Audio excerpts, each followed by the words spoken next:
Welcome to Healthy Aging Blueprint, your trusted space for simple, effective tips to help seniors live healthier, happier, and more meaningful lives.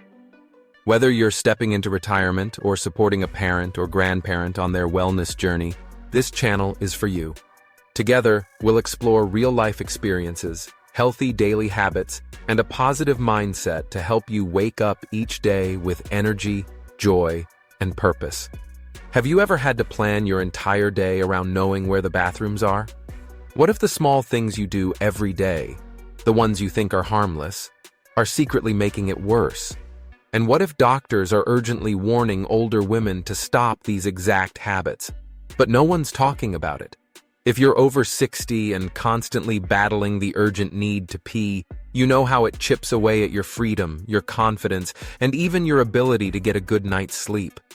It's not just an inconvenience, it's exhausting, frustrating, and often embarrassing. But here's the truth. It's not just a normal part of aging, and I wish I had learned that sooner. Doctors are now pleading with older women to stop doing 7 specific things that are quietly making frequent urination even worse. I know, because I used to do every single one of them. And I paid the price in restless nights, canceled plans, and silent shame.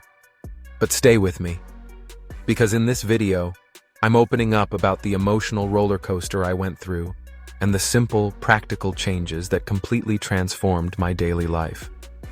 These small shifts helped me regain control, and they can do the same for you. Before we dive in, I'd truly appreciate your support.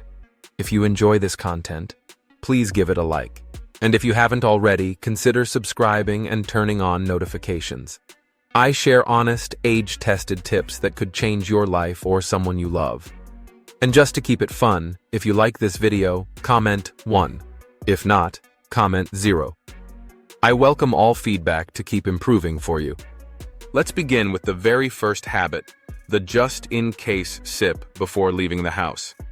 For years, I had this little routine I thought was smart. Right before heading out, whether it was a short grocery run, a quick meetup with friends, or even just a walk, I would drink a full glass of water. I believed it was a smart way to stay hydrated, to keep my energy up and avoid feeling thirsty later. It felt like a healthy ritual, and I even felt a bit proud of how proactive I was being about my health. But then, without fail, 20 to 30 minutes later, I'd be frantically looking for a restroom. My bladder felt like it was about to burst. I'd scan the street for public bathrooms or silently panic during car rides, wondering if I could make it in time. What I thought was a good habit turned out to be one of the biggest triggers for my bladder urgency. My heart would race. My palms would start to sweat. And every single time, I found myself silently praying I'd make it to a bathroom in time. The anxiety was constant, but one moment stands out more than the rest. A particularly humiliating experience at a crowded outdoor festival. I remember desperately weaving through a sea of people, frantically searching for a porta potty. The panic, the embarrassment, the sense of helplessness, it was overwhelming. That moment was the final push I needed. I knew I couldn't keep living like this, so I finally decided to seek help. I made an appointment with a urologist, hoping for a quick solution or maybe a simple prescription. But what she told me left me completely stunned. She explained that my just-in-case water sips, the very habit I thought was smart, were actually making things worse. Drinking water when I wasn't truly thirsty was sending confusing messages to my body. I was unintentionally teaching my bladder to send out urgency signals too early, like a fire alarm blaring without any smoke. Instead of strengthening my bladder, I was overstimulating it. This constant, unnecessary filling was forcing the bladder muscles to contract more often than needed, eventually making them hyperactive. Over time, this can lead to a reduced ability to hold urine properly. It was a vicious cycle I had created without realizing it, one that was leading directly to more frequent urges, and in some cases, small accidental leaks. The urologist broke it down in a way that finally made sense. Our bladder is a muscle, and just like any other muscle in the body, it needs a balance between activity and rest. Constantly topping it off with water it doesn't need disrupts that natural rhythm. It prevents the bladder from functioning as it's meant to, calmly and efficiently. Instead, it becomes overly sensitive, reacting at the slightest change in volume. This condition is known as overactive bladder, or OAB, and it affects millions of people, especially women over 60. It's marked by frequent, sudden, and uncontrollable urges to urinate, sometimes even leading to leaks before you reach the restroom. For me, understanding this was both eye-opening and empowering. The solution, thankfully, wasn't complicated, but it did require a complete shift in mindset. Drink only when you're genuinely thirsty. It turns out that our bodies are incredibly intelligent when it comes to hydration. If you listen closely, it'll tell you exactly when it needs water. Ignoring those natural cues and sipping out of habit may be doing more harm than good. So what should you do instead? Begin each morning with purpose. Drink a full glass of water as soon as you wake up. It helps activate your system and supports kidney function. Then, throughout the day, drink slowly, and only when you actually feel thirst. Resist the urge to gulp water before heading out the door, just in case. Before you leave the house, use the restroom if needed, but skip that unnecessary drink. If you're heading out for a long trip or event, bring a small water bottle and take tiny sips only when your body signals the need. And when possible, plan ahead. Map out rest stops or places with bathrooms. Reducing the unknown can do wonders for your peace of mind. Since I started following these small changes, my life has transformed in ways I never expected. Since making those changes, I've experienced a remarkable sense of freedom. I no longer spend my outings anxiously mapping out every possible restroom. Instead, I can finally focus on enjoying where I am and who I'm with, without that constant background worry. It's hard to describe just how freeing that shift feels until you've lived it yourself. Now let's talk about something else that caught me completely off guard. The innocent-looking evening drinks that were silently robbing me of restful sleep. I used to treasure my nighttime routine. After a long day, I'd curl up on the couch with a warm mug of chamomile tea or, on warmer nights, a chilled glass of water. With a good book in hand or a favorite show playing in the background, it felt like the perfect wind-down ritual. Gentle, comforting, and healthy.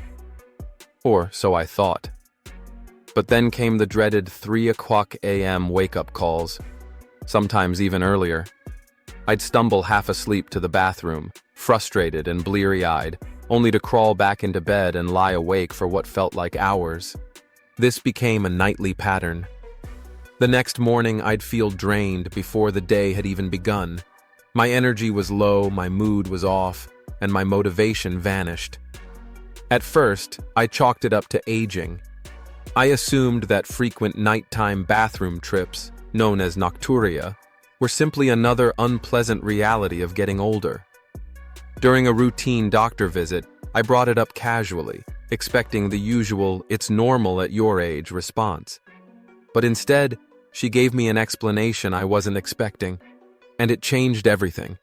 She told me that drinking any kind of liquid after 7 p.m., even something as seemingly harmless as herbal tea or plain water, could easily disrupt my sleep. As we age, our kidneys don't function the same way they used to. When we were younger, our bodies naturally slowed kidney activity at night, allowing us to sleep for longer stretches without interruption. But with aging, that nighttime efficiency decreases. So what happens? Any liquid you drink late in the evening gets processed more quickly and sent straight to the bladder. That results in those early morning bathroom sprints. And it doesn't stop there. My doctor pointed out something else I hadn't realized. Even drinks marketed as calming, like chamomile or peppermint tea, can act as mild diuretics.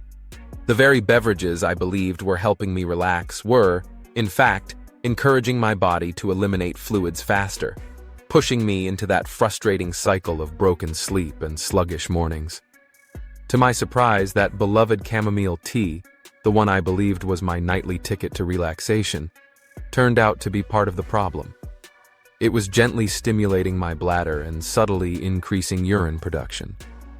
What felt like self-care was actually sabotaging my sleep.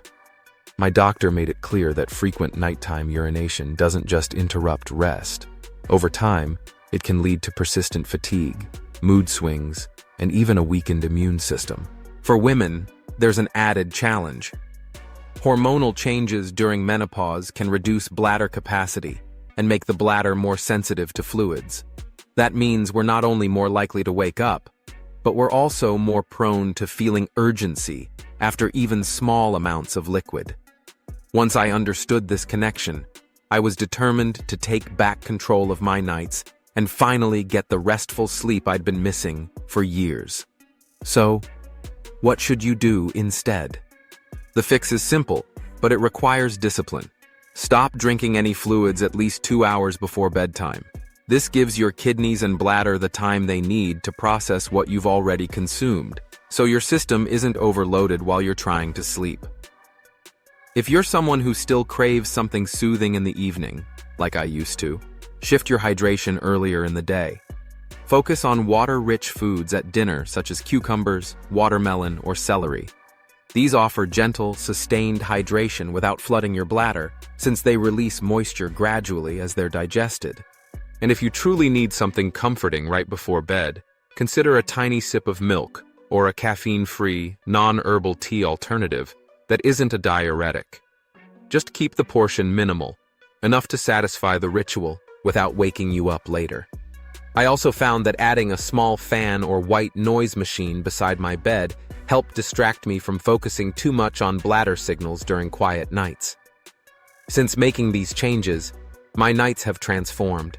I've gone from stumbling to the bathroom multiple times to sleeping peacefully through most of the night. I now wake up refreshed, clear-headed, and genuinely ready to embrace the day, a feeling I thought I'd lost forever. If you're still watching, and these tips are making a difference, I'd love to know. Please comment 1 below. It means a lot to know you're on this journey with me. And thank you for spending this time here. Let's move on to the next habit that caught me by surprise: sitting still for hours. After decades of hard work, non-stop schedules, raising children, building a career, and handling life's endless to-do lists, I finally reached a point in life where I could slow down, and I embraced it. My favorite way to unwind became sinking into my soft, cozy armchair, knitting needles in hand, surrounded by peace and quiet. Sometimes I'd watch entire seasons of my favorite shows. Other times I'd get lost in the rhythm of a podcast or a new audiobook. Hours would pass without me realizing it, my body nearly motionless except for the gentle movements of my hands. I thought I was giving myself the rest I had earned after so many years of hustle, but as I'd later discover, my pelvic floor had a different opinion. That quiet, hidden group of muscles supporting the bladder, uterus, and other pelvic organs, known as the pelvic floor, was paying the price for my sedentary lifestyle. I didn't notice it right away, but the wake-up call came during what should have been a lovely evening at a friend's dinner party. Without warning, I experienced a small, unexpected leak. It was quick, but humiliating. I made a rushed excuse and left early, completely shaken. I couldn't understand it. I didn't feel old, and I had never dealt with this kind of issue before. Why now? Seeking answers, I met with a physical therapist who specialized in pelvic health. Her explanation was eye-opening. She told me that sitting for long stretches without moving weakens the pelvic floor muscles, the very muscles responsible for controlling the bladder and preventing leaks. When these muscles aren't regularly engaged, they become lazy and lose their ability to contract properly. The result? Less support for the bladder and more chance for accidents. She explained that over time, this kind of muscle neglect can lead to more than just occasional urgency. It can develop into urinary incontinence or, in more serious cases, pelvic organ prolapse. What shocked me most was learning that my favorite soft, cozy armchair, the one I thought was giving me comfort, was actually working against me. Those deep, cushy seats allow your core and pelvic muscles to completely disengage, speeding up muscle deterioration without you even realizing it. And it doesn't stop there. She pointed out that aging naturally reduces muscle tone across the body, but when you pair that with inactivity, the decline happens even faster. For women, additional factors like childbirth, menopause, or chronic coughing only add more strain to the pelvic floor. Suddenly, my hours of peaceful stillness didn't feel so peaceful anymore. What I believed was well-earned rest was actually weakening one of my body's most vital support systems. So, what can we do instead? The solution isn't complicated, but it does require consistency. The key is to break up long periods of sitting with gentle, intentional movement every 30 to 45 minutes. You don't need to do a full workout or go for a walk around the block. Sometimes, simply standing up, stretching, or pacing across the room for a minute or two is enough to make a real difference. Even small, easy movements like swaying to your favorite music, doing a few light squats, or gently marching in place can help reactivate and strengthen your pelvic floor muscles. It's about staying connected to your body and reminding those core muscles to stay engaged, especially if you're spending long hours sitting. If you love to knit, watch TV, or simply spend quiet hours relaxing, consider switching out that ultra-soft couch for something a bit more supportive. A firmer chair or even a stability ball can encourage subtle core and pelvic floor engagement while you sit. These tiny adjustments may not seem like much, but they make a big difference over time. Instead of fully slumping into the furniture, your body stays gently active, and your muscles stay alert. One of the most powerful tools in my routine now is pelvic floor exercises, especially Kegels. These are simple but targeted movements where you contract and release the muscles you'd use to stop urine flow. When done correctly, they strengthen the pelvic floor and improve bladder control. But there's a catch. Form matters. Doing Kegels the wrong way can actually work against you. So it's a good idea to consult a physical therapist who specializes in pelvic health to ensure you're using proper technique. Making these adjustments has been truly transformative for me. I've gone from silently managing leaks and discomfort to moving with intention throughout my day. The confidence I've regained, particularly when attending social gatherings or traveling, has been priceless. I no longer carry that quiet dread of, what if I can't make it in time? That freedom has been worth every small change. Now, let's talk about something I used to wear like a badge of honor: holding it in. For years, I thought my ability to delay a bathroom break was a testament to my self-discipline. Whether I was stuck in traffic on a long drive, sitting through a packed church service, or powering through back-to-back meetings at work, I took pride in pushing through. In my mind, needing to excuse myself for the restroom was a sign of aging, and I wasn't ready to admit I was there. I convinced myself that if I held on longer, I was somehow stronger. But that stubborn pride came to a painful end during my grandson's high school graduation. Halfway through the ceremony, I was struck with an intense, almost unbearable urge to urinate. I clenched my jaw and endured it, not wanting to miss a moment. When I finally made it to the restroom, I could barely go. The pressure was overwhelming, but the release was incomplete. For the rest of the day, I carried a deep sense of discomfort and a lingering ache that I couldn't ignore. Worried, I made an appointment with a urologist. I needed answers. What she told me was sobering. The habit I had been so proud of, holding in my urine, was doing real damage. When we consistently delay urination, the bladder stretches beyond its normal, healthy capacity, and while the bladder is flexible, it's still a muscle. And over time, that overstretching weakens its tone. What does that mean? It means your bladder may not empty fully, which can lead to urinary retention, discomfort, and even infections. It also increases the risk of long-term issues like frequent urgency, pressure, and a reduced ability to sense when you need to go. The consequences were far greater than I had imagined. The urologist didn't mince words. She told me that regularly holding in urine can increase the risk of urinary tract infections, UTIs. And if the habit becomes chronic, it may even lead to long-term damage to the kidneys. That really caught my attention. I had no idea that something as simple as delaying a bathroom break could have such serious consequences. She explained that the bladder is designed to function on a regular rhythm. Ideally, it sends signals every 3 to 4 hours to let you know when it's time to go. Ignoring those signals repeatedly doesn't just delay relief. It can actually desensitize the bladder's nerve pathways. Over time, your body starts to misfire, making it harder to tell when the bladder is full or when it has emptied completely. Suddenly, my lingering pressure and incomplete voiding made perfect sense.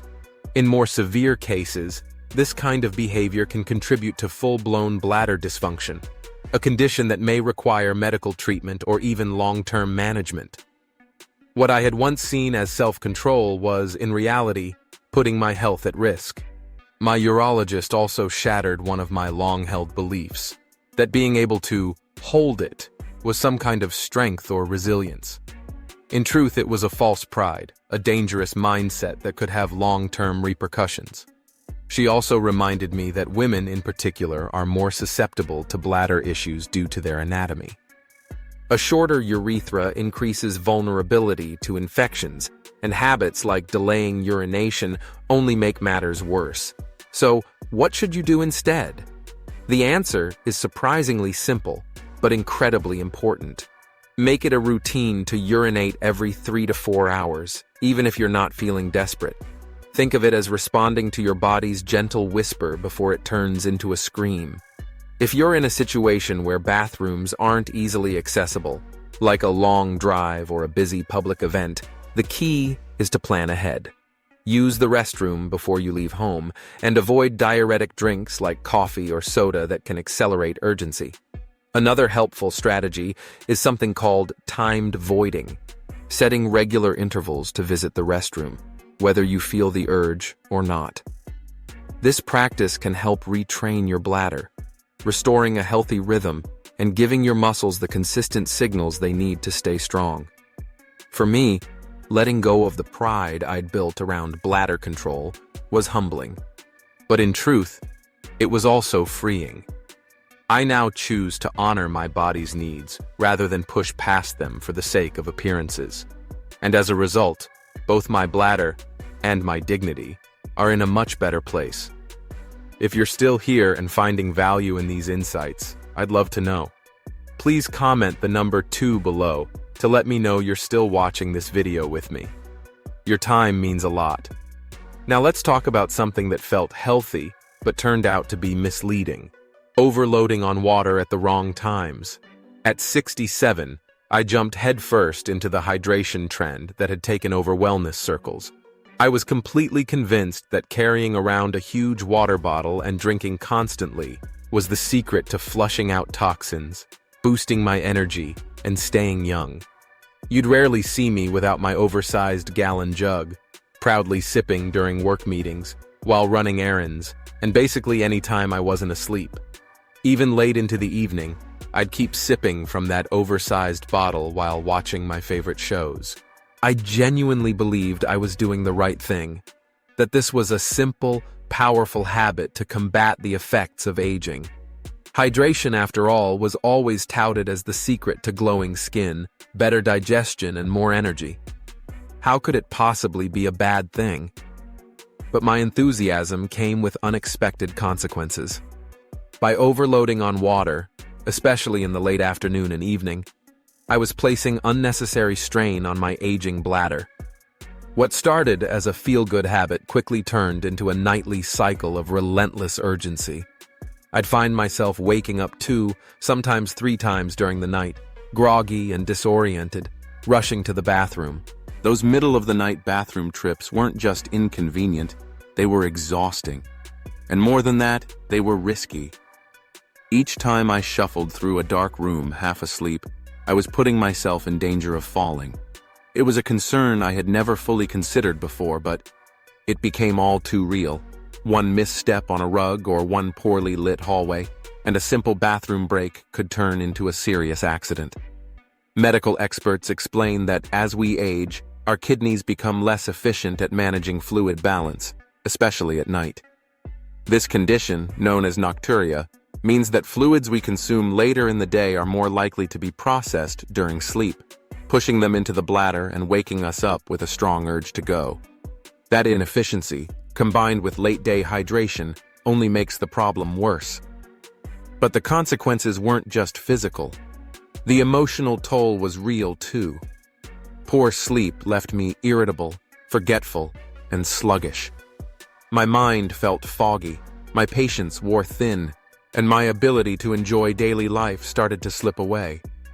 And all the while, the fear of falling during one of those nighttime treks hung over me like a dark cloud.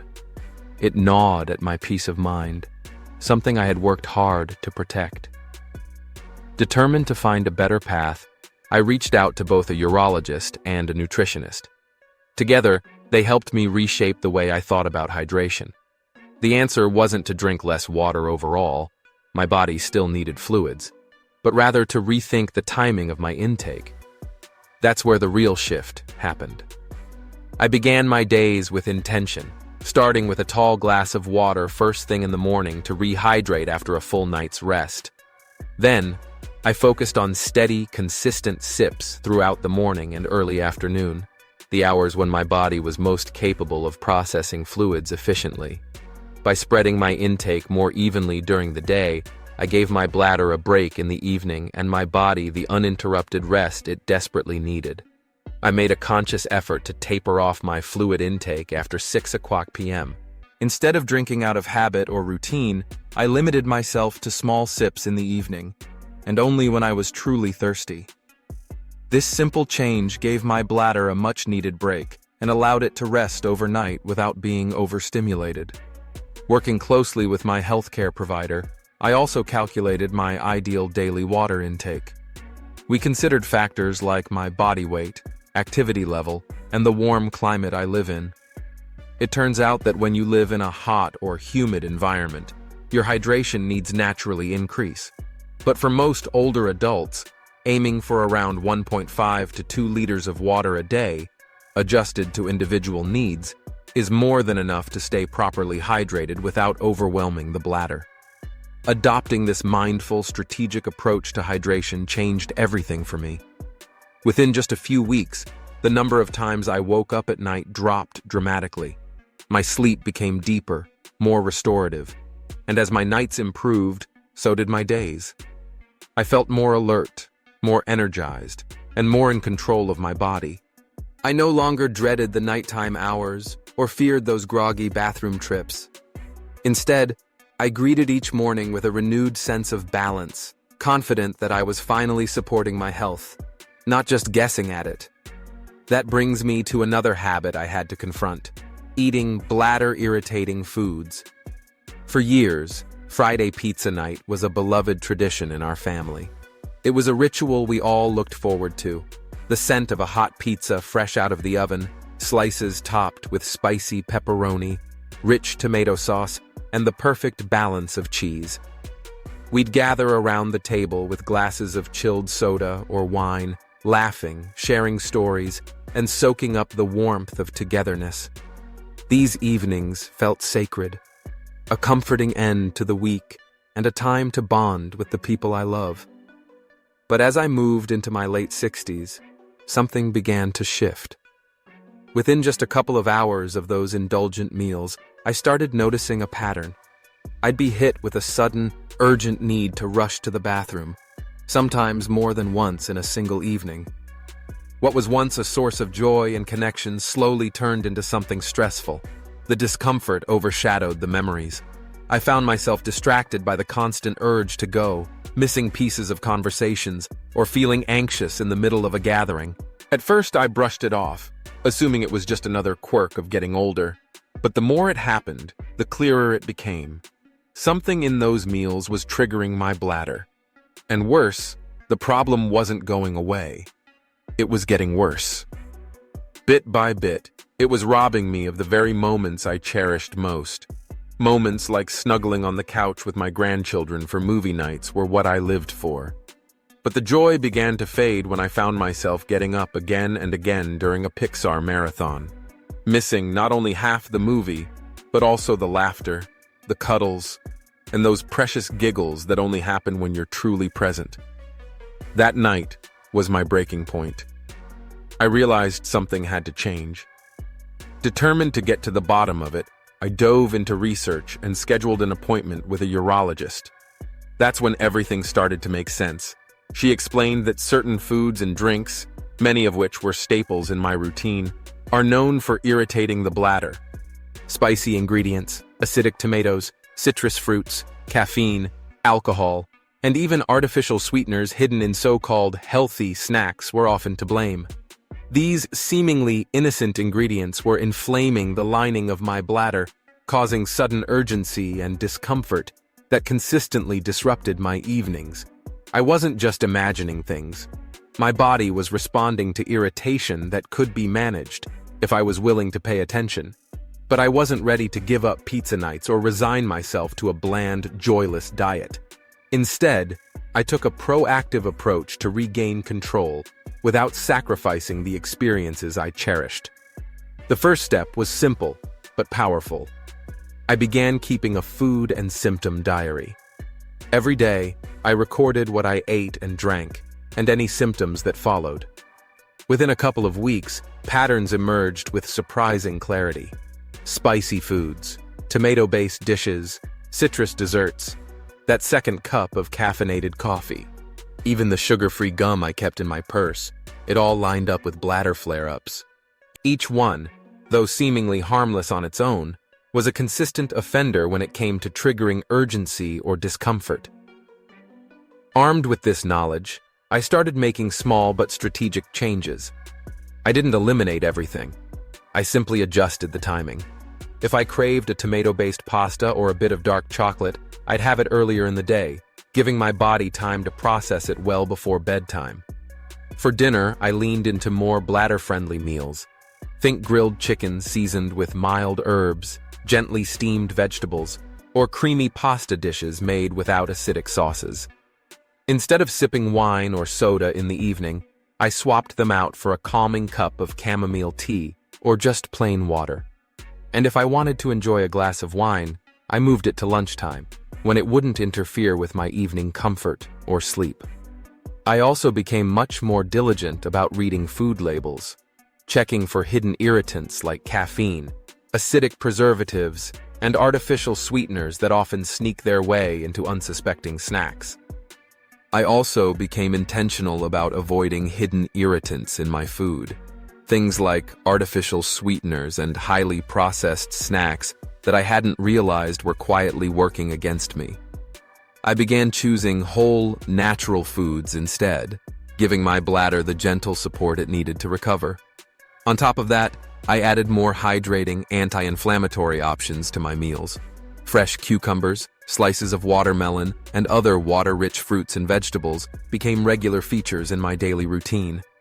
Within just a month, the difference was remarkable. The sudden urgency episodes that once disrupted my life dropped by nearly half. I could sit through a full meal or a family gathering without scanning the room for the nearest bathroom or feeling on edge the entire time. The fear of having to excuse myself mid-conversation or miss out on special moments faded into the background. Movie nights with my grandkids became joyful again, filled with the kind of laughter and connection that only comes when you're fully present, unburdened by worry. That alone proved something important to me. Small, thoughtful changes can restore life's sweetest moments, the ones we often take for granted until we start losing them. If you're still with me and finding these lessons helpful, I'd love to hear from you. Please comment the number 3 below to let me know you're watching and walking this journey with me. Your time and attention mean so much. Now, let's talk about something many of us silently struggle with: ignoring the signs our pelvic floor is crying out for help. At 67, I experienced one of the most humiliating moments of my life. I was out with friends, sitting in a lively cafe, laughing hard at a joke, when suddenly, I felt it, an unexpected leak. It happened so quickly and so unexpectedly I froze in embarrassment. My laughter vanished, replaced by a rush of shame. I wanted to disappear. My first instinct was to retreat, to avoid social settings altogether, and quietly accept that this was my new reality. I convinced myself it was just a part of aging, something I'd have to live with. I stocked up on absorbent pads and told myself this was just the way things were going to be from now on. But deep down, I hated it. And thankfully, I didn't stop there. Everything began to shift when I met with a pelvic floor therapist, someone who finally helped me understand that this wasn't the end of the road, but the beginning of a new approach. She introduced me to something I had never fully appreciated before: the pelvic floor muscles. These muscles form a supportive hammock that holds the bladder, uterus, and other pelvic organs in place. Over time, they naturally weaken due to life events like menopause, childbirth, weight gain, or simply the passage of years. And when left unaddressed, this weakening can lead to bladder leaks, frequent urges, and in more serious cases, pelvic organ prolapse, where organs shift out of place, causing both discomfort and more complex health challenges. But what my therapist said changed everything. These issues aren't just something you have to live with. They're not your body giving up. They're your pelvic floor crying out for help and for strengthening. Eager to regain my sense of control and confidence, I committed to a journey of rehabilitation.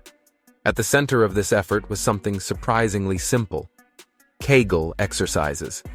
These small, discrete contractions target the pelvic floor muscles, and the best part? You can do them anytime, anywhere, without anyone noticing. Whether I was sitting in the car, watching TV, or doing chores around the house, I began practicing my pelvic floor exercises regularly. My therapist showed me how to find the correct muscles, the same ones you use when you try to stop the flow of urine midstream. Many people mistakenly squeeze their abs or glutes instead, so learning to isolate the right muscles was crucial.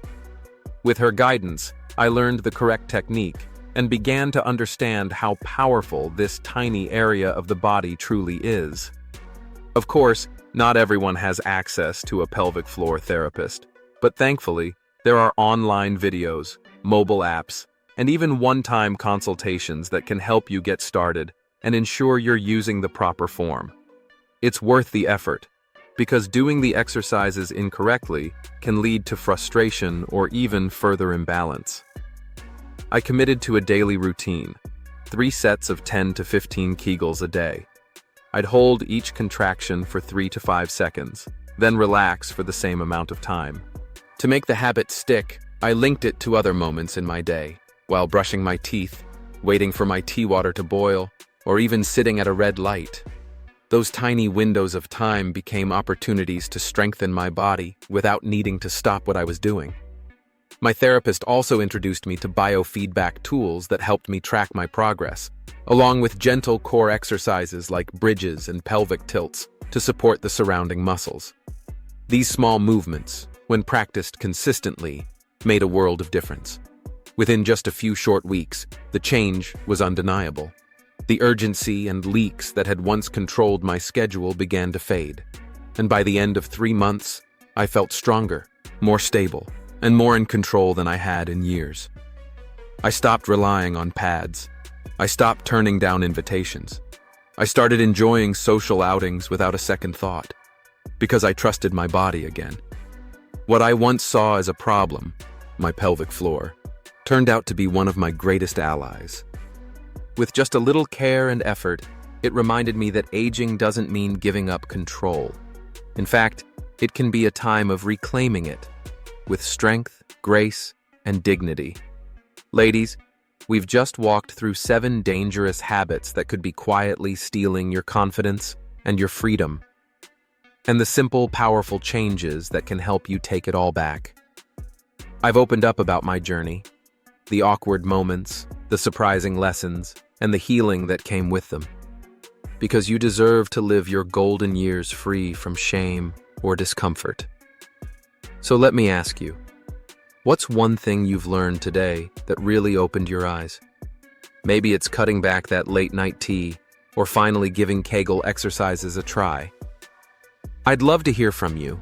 Drop a comment below and share one habit you're ready to change, because taking even one step forward can make all the difference. If you found this video helpful, please take a moment to like, share, and subscribe to our channel for more empowering insights.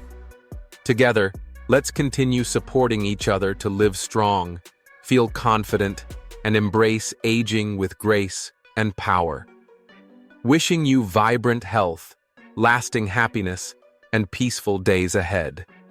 And don't forget to subscribe to my channel, Healthy Aging Blueprint, for more inspiration on your journey to aging well.